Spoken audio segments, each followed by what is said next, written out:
qu'elle nous exhorte, qu'elle nous restaure, qu'elle nous ramène en ta présence, à t'obéir totalement. Dans le nom de Jésus, nous prions.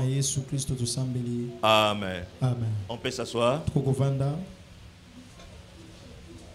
Pasteur, excusez-moi de demander encore juste.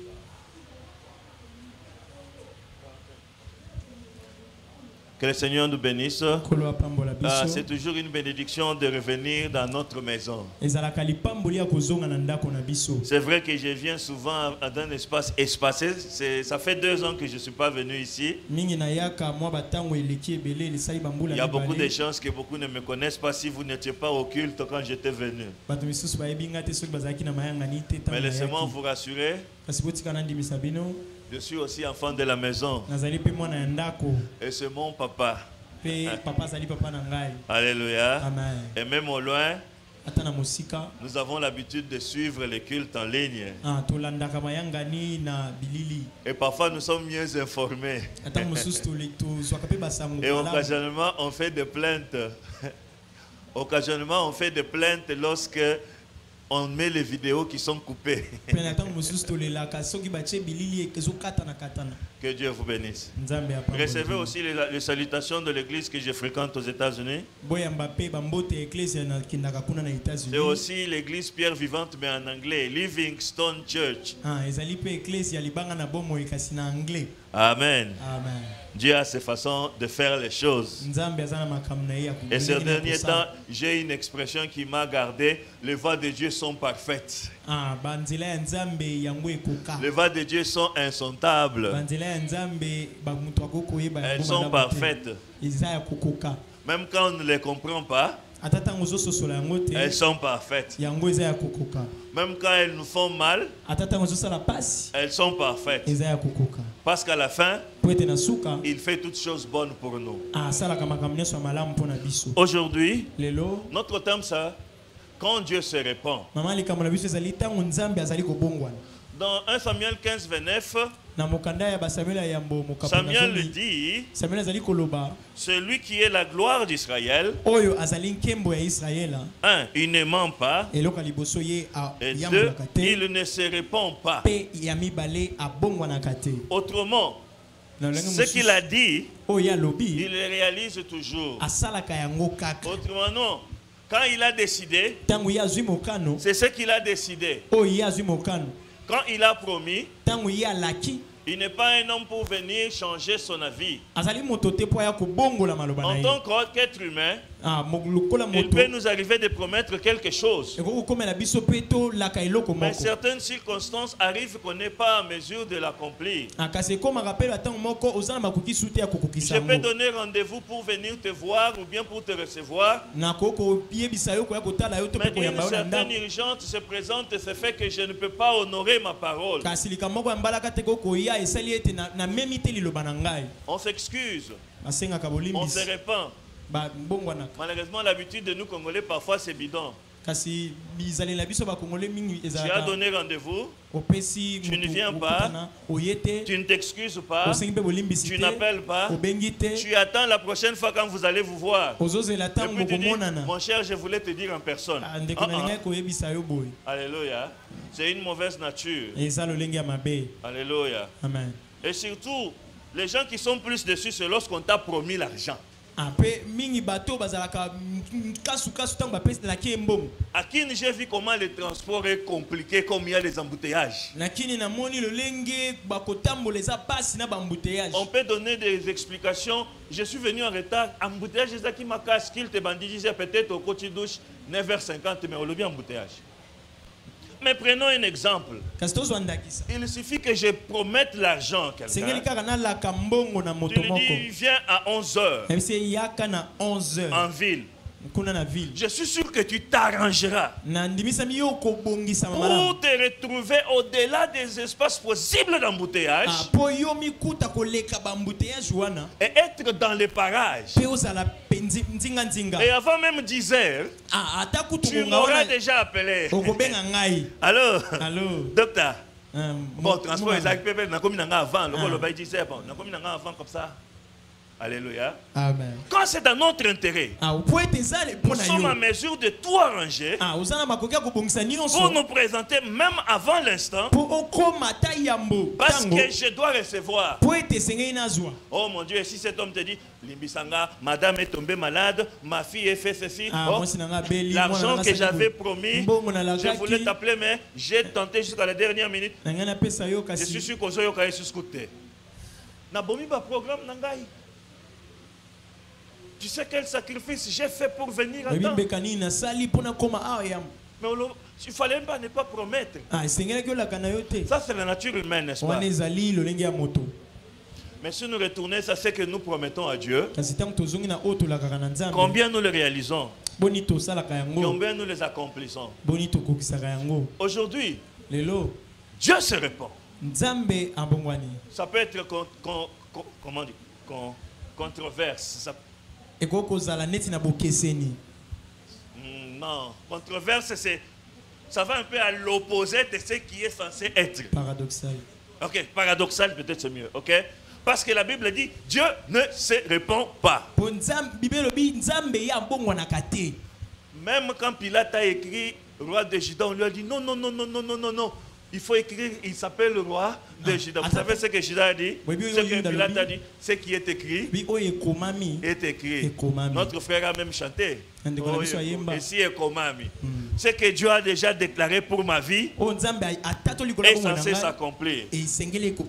Mais il arrive des occasions que Dieu change la vie. Alors, j'aimerais redéfinir encore repentir. Le dictionnaire, c'est repentir.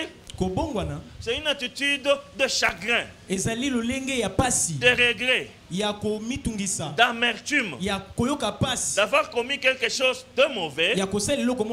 Ici dans la Bible, c'est d'avoir péché, d'avoir blessé Dieu, d'avoir désobéi à sa volonté. Je prends une résolution de changer. Je prends une résolution de ne plus le faire. Et j'implore le pardon. C'est ça la repentance. Ce n'est pas une fausse repentance où quelqu'un s'excuse parce qu'au kangié.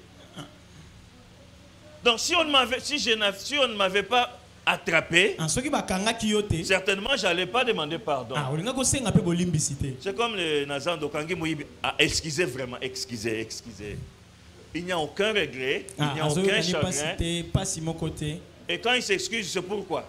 Est-ce que pour Bakangier ou bien pour demander ça lui passe?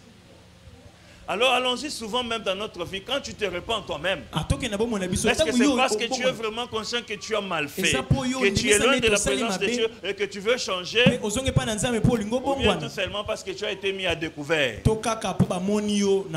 Alléluia. Amen. C'est comme tu es fiancé, mais tu as encore quelqu'un que tu fréquentes. Et puis lorsqu'on t'attrape, tu as même le courage de t'agenouiller. Et limbisa. Non, ça est susté. Autrement, si on ne t'avait pas attrapé, est-ce que tu allais demander pardon? C'est un peu le sens que je voudrais montrer. La repentance, il y a la notion sincère. La notion d'amertume et l'engagement de changer. Mais si quelqu'un va me dire, Dieu s'est repenti, est-ce que Dieu a péché? Non.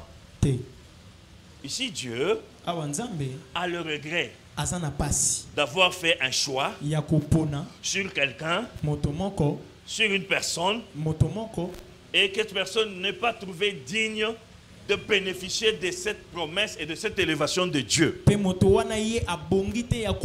Ainsi, lorsque nous lisons d'autres versions de la Bible, même les versions anglaises, à la place de « je me répands », dans d'autres versions, la Bible dit « Dieu dit je regrette ».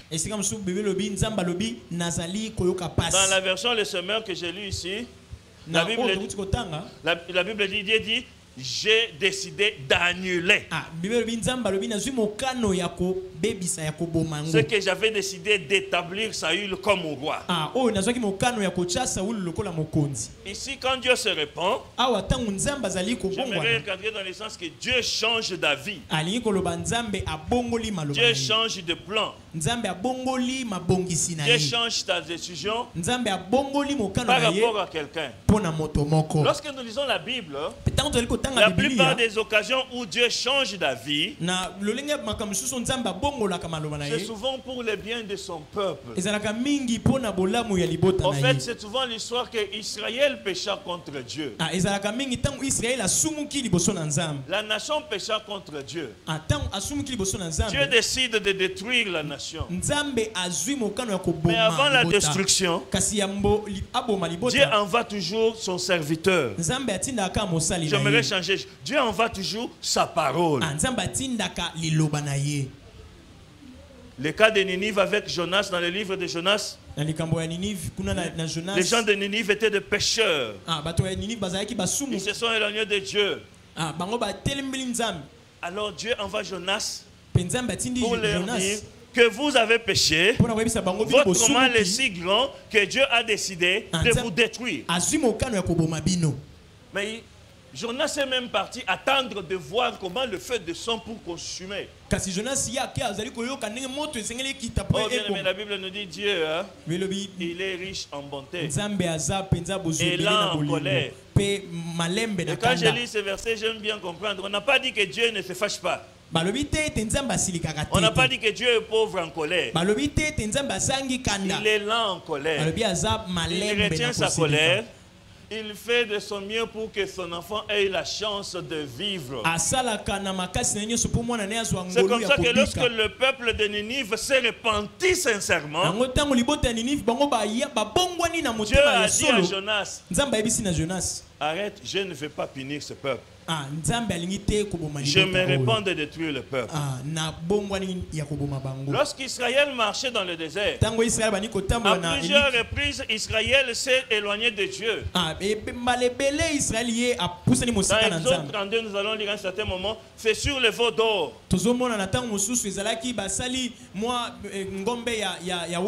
Pour l'adorer à la place de Dieu. Dieu a décidé de détruire Israël. Moïse s'est présenté devant Dieu. Il lui dit ceci: souviens-toi de ce que tu as promis à Abraham, que tu vas les sortir d'Égypte vers la terre promise. Si tu les détruis dans le désert, les gens que Dieu tu as vaincus, les nations qui ont appris que tu as sorti, tu as détruit Égypte, diront que tu as sorti ce peuple pour les détruire dans le désert. Où sera ta gloire? Seigneur, pardonne. Et Dieu regarde Moïse. Il lui dit: je me répands. J'ai décidé de ne pas détruire Israël, mais descends. Il y a beaucoup de passages qui montrent que quand Dieu se répand de ses décisions, c'est souvent pour nous sauver. C'est souvent pour nous donner une nouvelle chance. Moi, je dis toujours, je pense toujours, quand un grand malfaiteur ou pécheur est exposé publiquement, c'est-à-dire que Dieu lui a parlé en cachette à maintes reprises, il n'a pas écouté. Amen. Amen. Mais ici dans ce passage, Dieu se répand pour une autre situation. À un moment, Israël a cherché d'avoir un roi. Parce qu'Israël a dit: nous sommes comme des autres nations. Les voisins, ils ont des rois. Nous aussi, on veut un roi. Dieu a insisté: mais vous là, vous êtes mon peuple. Vous n'avez pas besoin de roi. Je suis votre Dieu. Vous n'avez pas besoin de roi. On n'a rien à faire comme les autres. Donne-nous un roi qui va dominer sur nous. Et Dieu a décidé. Qui est-ce que je vais donner? Il choisit Saül. Ça veut dire Saül, hein? n'était pas de la lignée royale. Donc, le devenir de Saül roi, ce n'était pas qu'il le méritait. C'était le choix de Dieu. Alléluia. C'est ainsi que lorsqu'il lui donne la mission d'aller détruire Amalek, Dieu lui rappelle par Samuel. Il dit, tu vois, moi Samuel, je suis celui que Dieu a envoyé pour te consacrer roi. Ça fait mention d'une révérence. Saül doit avoir le respect pour Samuel. Comme je l'ai dit avant, le culte d'avant, entendre même dans les ministères, même les chrétiens, nous devons avoir du respect et de la révérence pour nos pères. Alléluia. Amen. Et il lui rappelle, souviens-toi comment tu es devenu roi. Beaucoup de gens, nous oublions, plus Dieu nous élève, plus nous avançons en stature, plus nous avançons dans les ministères, plus nous avançons en vie, nous oublions d'où nous venons et qui nous a élevés.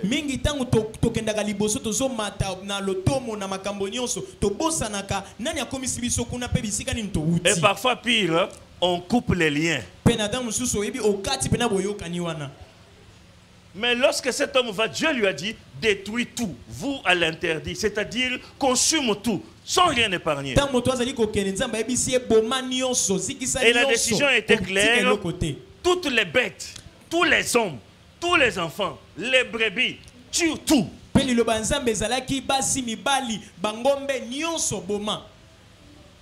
Mais Saül, lorsqu'il se retrouve sur le terrain,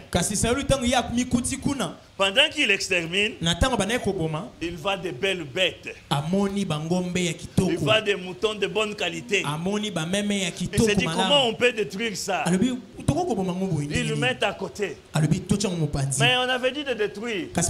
Ah, ok, prenez le reste là. Ça, on n'a pas besoin. Ça, on n'a pas besoin. Allez, offrez à Dieu. Alléluia. Et cela a révolté Dieu. Cela a déçu Dieu. Parce que cet homme a fait un choix sélectif de l'ordre de Dieu. Au travers de l'instruction divine, il a choisi aussi ses intérêts. Et Dieu l'a rejeté. Alors, dans quelles circonstances, quelles sont les conditions, quelles sont les attitudes qui peuvent amener Dieu à changer sa décision sur toi? Le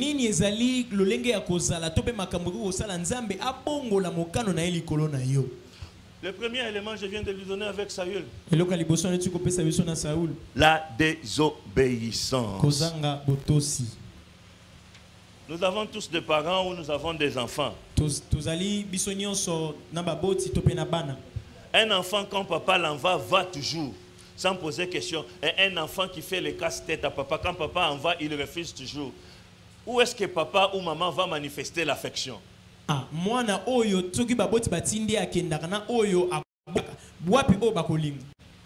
y a des parents ici. Où est-ce qu'il va manifester l'affection? Certainement chez l'enfant docile. Certainement chez l'enfant qui obéit. Tu sais, parfois, en tant que parent, ce n'est pas que tu détestes un enfant. Tu aimes tous les enfants, mais il va seulement arriver qu'il y a une certaine qualité d'amour, il y a une certaine particularité d'enfant à enfant. Avant, je ne comprenais pas. Je me souviens un jour, j'avais même dit à mon père, papa, j'ai comme impression que tu ne m'aimes pas. Mais un jour, il m'a ramené à la raison. Il m'a parlé de mes qualités. Il m'a dit, pour toi, je dois être sévère. Alléluia. Amen. La désobéissance touche le cœur de Dieu. C'est ainsi que Dieu même dit, hein, l'obéissance à la parole de Dieu vaut mieux que les holocaustes, vaut mieux que des sacrifices. Frère, tu ne peux pas compenser l'obéissance à Dieu avec ton argent.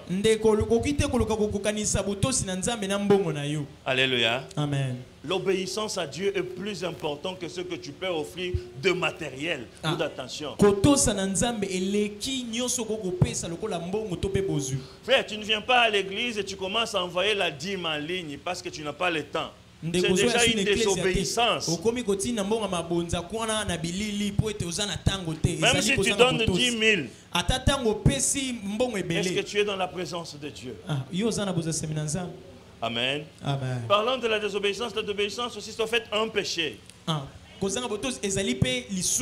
tu vis dans le monde de péché, la bénédiction peut devenir un danger pour toi. Quand tu as une vie de péché et que Dieu te bénit, ça peut t'amener à la tombe. Un frère qui n'est pas affranchi lorsque Dieu le lève avec les ressources,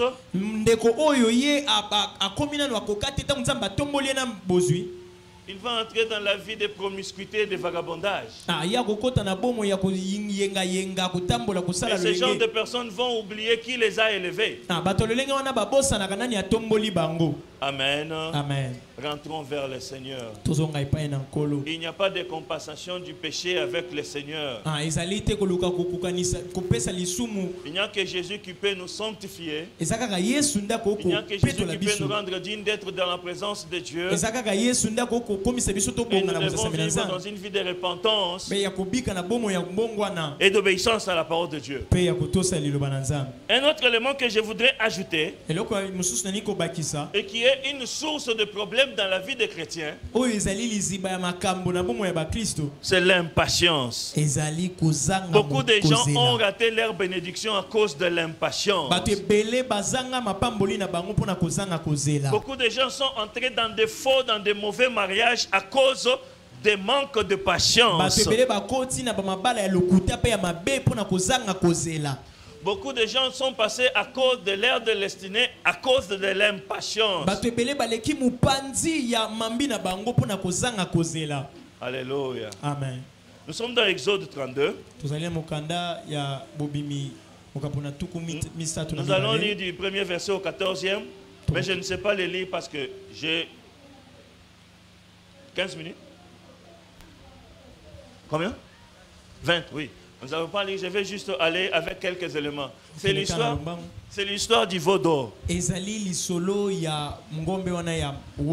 Un jour, Moïse va à la montagne de la rencontre vers Dieu. C'est à ce moment-là que Dieu est en train d'écrire Sarlos sur les tables. Il a traîné. J'aimerais dire qu'il a traîné pour le peuple d'Israël. Au premier verset là, le peuple est venu vers Aaron. Il est venu lui dire, Moïse là, qui nous a fait sortir d'Égypte. Première question, est-ce que c'est Moïse qui a fait sortir ou c'est Dieu? Frère, si tu commences à substituer Dieu avec ton pasteur, avec ton daddy, quand les choses n'arrivent pas, tu vas t'égarer. Tu vas penser qu'en changeant de daddy ou de pasteur, les choses vont changer. Non, c'est Dieu qui bénit. Dieu utilise son serviteur pour délivrer. Moïse a traîné. Pasteur a joué à l'église. Tu viens à l'église pour le pasteur. Alléluia. Amen. Même le pasteur, nous venons pour la parole de Dieu. J'aimerais vous faire rire. Il y a 2 ans, j'étais dans cette église. Je prêchais. Et l'année passée, j'ai passé des moments difficiles. Des moments de doute. Et le pasteur Flénic m'envoie un morceau de la prédication prêchée ici. Et c'est papa qui lui avait envoyé pour me partager. Il m'a partagé ma propre prédication. Vous savez quoi? Ma propre prédication apportait un réconfort et une solution à ma situation en ce moment-là. D'une part, j'ai eu honte. Et d'autre part, j'ai saisi la leçon. Ce n'est pas parce que tu es prédicateur que tu n'es pas réceptif du message. Moïse est parti il y a longtemps. Nous voulons un Dieu que nous voyons. Il a traîné. On ne sait pas s'il va venir. Fais-nous un Dieu. Fais-nous un Dieu. Et à cause de l'impatience et de la disponibilité de penser, Aaron a fait un veau d'or. Et ce qui me fait mal, le veau d'or, il l'a fait avec des dons que Israël a reçus sur ordre de Dieu. Lorsqu'ils étaient en Égypte, Dieu a dit, allez chez les voisins, demandez-leur les bijoux, les objets en or, sortez avec. Mais ce sont les mêmes objets que Dieu leur avait demandé de prendre. Ils se sont créés un Dieu. Et cela a attiré la colère de Dieu. Dieu a failli tuer le peuple, ni t'était l'intercession de Moïse. Alléluia. L'impatience a poussé Abraham avec Sarah de prendre Agar. Et Ismaël est né. Ismaël. Et après, Isaac est né. Et puis il y a eu des conflits entre Isaac et Ismaël. Et jusqu'aujourd'hui, en Israël, ils subissent les conséquences de l'impatience de cette époque. Abraham n'est plus, Isaac n'est plus, Ismaël n'est plus, mais la Palestine et Israël se battent pour la terre. Frère, l'impatience dans la vie, l'impatience dans les promesses de Dieu, peut coûter cher. Alors si ça traîne, souviens-toi de Habakkuk 2. Vous connaissez le verset, non? Ce verset combien? Verset 3. Prends une pierre grave sur la pierre, parce que ça ne va pas s'effacer. Si elle tarde, attends-la. Et ce passage-là dit encore, la promesse de Dieu, elle ne ment pas. 1 Samuel 15, 29. Dieu ne ment pas, il ne se répand pas. Elle arrivera à son temps. Je ne sais pas quelle promesse Dieu a faite sur toi. Dieu ne t'a pas fait la promesse par rapport à tes amis. Dieu ne t'a pas fait la promesse par rapport à ton quartier. Lorsque je grandissais, j'avais des nièces, ou j'ai des nièces qui ont le même âge que moi. Vous savez, en Mbujimaï où j'ai grandi, ça existe malheureusement. On marie les filles à 14, 15, 12. Normalement, les filles ont tendance un peu corpulence. À 14 ans, une de mes nièces a dit, on a épousé toutes mes amies. Je l'ai supplié. Elle s'est mariée. Quelques années plus tard, 8 enfants, divorcés. Elle est seule. Maintenant, elle veut rentrer à l'école. Et je l'ai exhorté. Dieu réconforte toujours. Alléluia. Amen. On l'a supplié et tu dis viens même habiter chez nous. Non. 14 ans. 14 ans. Amen. Amen. L'impatience. L'impatience au côté de en attendant. Or, nous en tant que chrétiens, quand tu te maries, tu ne divorces pas. On va te dire patiente, puis tu ne veux pas, puis tu reviens, pasteur, tu veux que le pasteur te dise divorce. Parce que la Bible ne nous recommande pas. Alléluia. Comme Dieu t'avait convaincu que c'est l'homme de ta vie, continuez. Donc Dieu a menti. Alléluia. L'impatience, c'est vraiment important. Un élément plus dangereux maintenant, c'est la soumission sélective à la parole de Dieu. J'aimerais insister dans la soumission sélective. Donc tu obéis quand ça te plaît. Tu obéis quand c'est dans ton avantage. Et lorsqu'il y a des intérêts pour toi, tu fais exception. En biophysique, en médecine, il y a certains principes qu'on dit, on dit la loi de tout ou rien. Ou tu obéis à tout, ou tu n'obéis pas du tout. Ou tu entres en Christ totalement, ou tu n'es pas chrétien. Alléluia. Amen. Que le Saint-Esprit nous aide. Que l'Esprit de Dieu nous fortifie. C'est facile à dire. Mais sans le Saint-Esprit, on est incapable de le faire. Saül, il savait qu'il fallait détruire. Il savait qu'il fallait exterminer. Mais il a vu de belles bêtes. Oh, qu'est-ce qu'on va faire?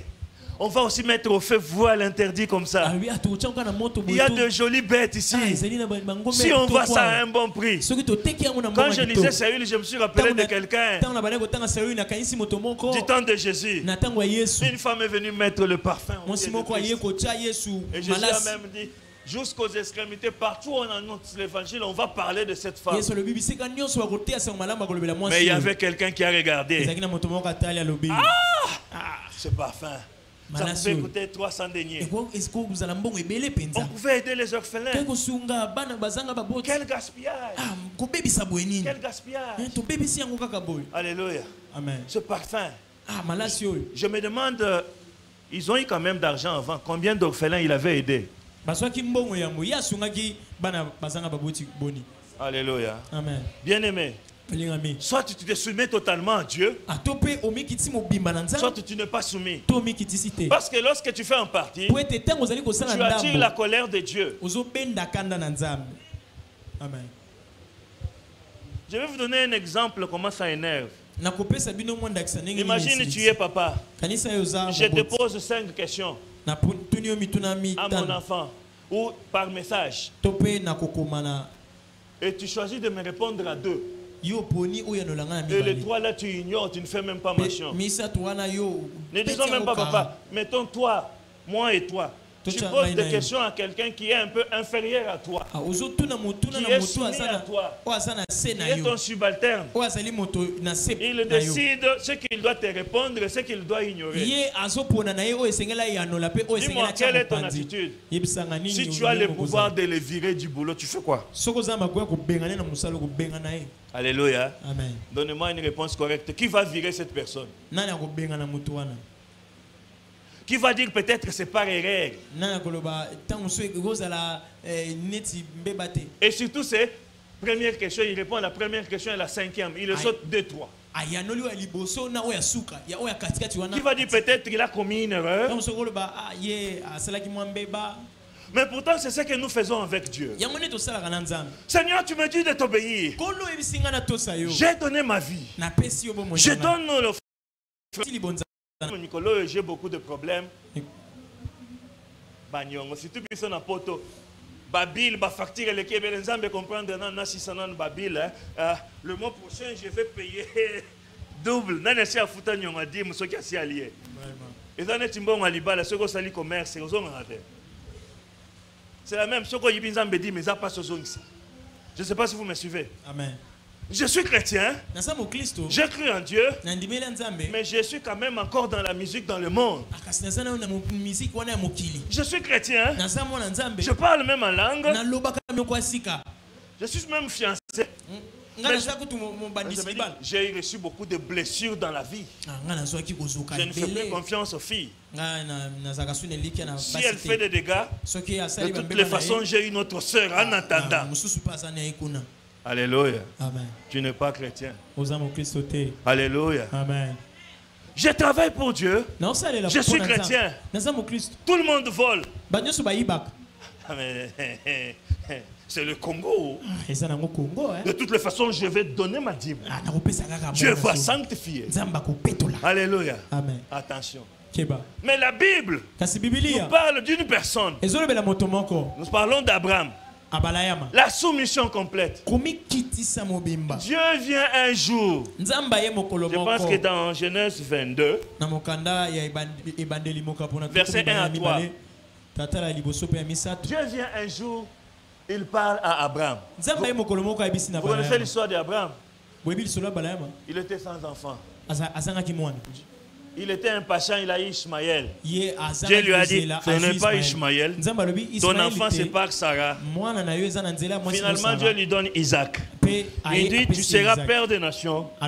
Par Isaac, tu auras des générations. Un soir, Dieu vient. Abraham, mon serviteur. Isaac, ton fils bien-aimé, que tu aimes beaucoup. Donne-le-moi. Donne-le-moi en sacrifice. Papa, moi j'ai fait quelques années aussi, presque 4 ans pour avoir un enfant. Juste pour avoir l'attention de Dieu. Excusez l'expression. Donc, repentance. Kirdam. Nous avons prié des prières de semences et des prières de feu. Abraham a fait 25 ans pour avoir Isaac. Je m'imagine si Dieu me faisait cette demande de lui donner ma fille. De toute façon, je vais lui rappeler toutes les promesses qu'il m'avait dit sur cet enfant. Mais vous savez ce qu'Abraham a fait? La Bible dit, les jours suivants, il prend Isaac, il va pour sacrifier. Frère, je ne sais pas si vous comprenez. Les jours suivants, ça veut dire qu'il n'a même pas pris le temps de se battre avec Dieu. Tu as dit, je vais venir par cet enfant. Mais c'est l'enfant que tu me demandes. Non, il prend l'enfant, il part, il se soumet. Quand il veut tuer l'enfant, Dieu change d'avis. Dieu dit, tu t'es soumis. Arrête. Arrête. Substitution Ezali. Voilà. Puisque tu as fait ainsi, c'est là que Dieu a confirmé toutes les promesses qu'il a déclarées avant. Il a dit par Isaac, je vais te bénir. Des nations par toi. Et même des nations étrangères. Nous là, nous bénéficions de la bénédiction d'Abraham tout simplement parce qu'il avait obéi à sacrifier Isaac. Alléluia. Amen. La soumission complète fait plaisir à Dieu. Dieu est capable de te donner au-delà. Vous vous rendez compte que Dieu n'a pas seulement béni Abraham. Il a béni des générations. Il a béni Israël. Il nous a béni même d'où des nations. Alléluia. Amen. Et pour finir, un dernier élément qui a amené cet homme au rejet. Samuel lui dit, hein, Dieu t'a chassé, Dieu t'a quitté, il n'y aura plus de roi, ta lignée c'est fini.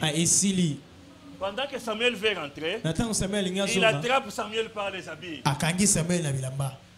Prophète, je sais que j'ai péché. Je sais que Dieu m'a rejeté. Mais tu vois ce peuple-ci doit m'honorer. Viens avec moi. Qu'on fasse quand même l'offrande. Honore-moi devant le peuple. Et c'est pas si vous comprenez. Un homme que Dieu a rejeté, il tient à son aspect extérieur. Il veut qu'il soit respecté. Il veut que Israël sache qu'il est roi. Pourtant c'est un roi déchu. Il amène même le pauvre Samuel dans une foi compliquée. Samuel est obligé de venir parce qu'il tient à être là. Bien aimé, lorsque tu es en dehors de la présence de Dieu, ça ne sert à rien de chercher à améliorer l'aspect extérieur. Sois vrai, sois naturel. Tu es loin de Dieu, reviens à la repentance. Jésus est venu pour chercher les âmes égarées. Jésus est venu pour chercher les brebis égarées. Demandez aux menteurs. Les menteurs, parfois, ils mentent à tel point qu'ils oublient même ses mensonges. Parfois ça me révolte quand tu vois les gens sont sur les réseaux sociaux. C'est autant les photos. Tu te dis que ngana okemba, ngazamba ebingate, ka yanzambe Ebenezer, quand ndenge to yokanaki. Ya Dieu, quand ndenge to yokanaki, asali lissus. Jusqu'ici, il nous a secouru. Kino awa ya sungi biso. Kaka na kacha maombi toujours. Tu as même le temps de prendre un selfie, mais non, il y a un selfie. Alléluia. Amen. Arrêtons de forcer d'être chrétien dehors. J'aime bien la façon de Paul. Paul le dit, hein? Je me force d'avoir une conscience irréprochable. J'aime bien l'ordre. Devant Dieu.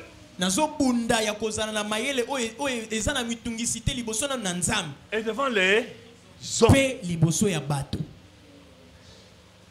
Devant Dieu. Et devant les hommes. Tu ne peux pas plaire tout le monde. À force de vouloir plaire tout le monde, tu vas finir dans l'adage quinoa. Esthétique et moment. Vélo. Tu seras un frère, un chrétien monstre. Et tu ne verras jamais s'accomplir la promesse de Dieu dans ta vie. Arrangeons notre vie avec le Seigneur. Soyons soumis totalement. Même quand ça fait mal. Même quand c'est difficile. Soyons soumis. Et que le Saint-Esprit nous aide à marcher de cette manière.